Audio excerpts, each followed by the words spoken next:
I'm Amy Borden. I'm an associate professor of humanities and film studies in the Honors College, and I've been awarded the Faculty Research Award for the Honors College this year. One aspect I love to look at kind of gender in contemporary cinema. The other part of my research is early 20th century historiography and film studies. In that research, I look at how portrayals in stereotypical and archetypal forms in early cinema really are emerging from 19th century. I get started in this because of honestly a footnote in my dissertation about a film still in which puppies were fed into a machine and they created hats or sausages, and you could reverse the machine and the puppies would come back to life. So it's this whole kind of metaphor for transformation, and it was always struck around German immigrants and the idea that you could never trust the sausage that you were buying off the street, which I think is generally a good rule of thumb. But it really kind of plays into this idea of how do you take all of these different ideas, ethnicities, cultures,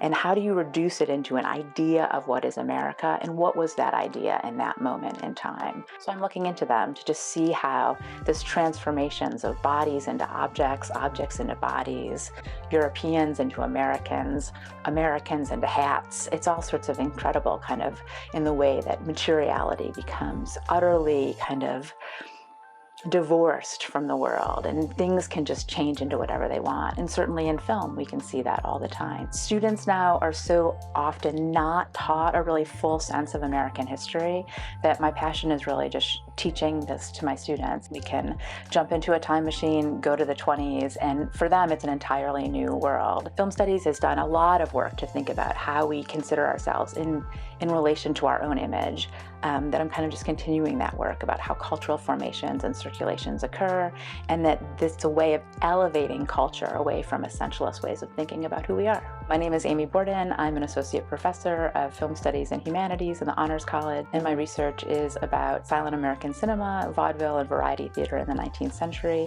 and how those cultural formations impact us today.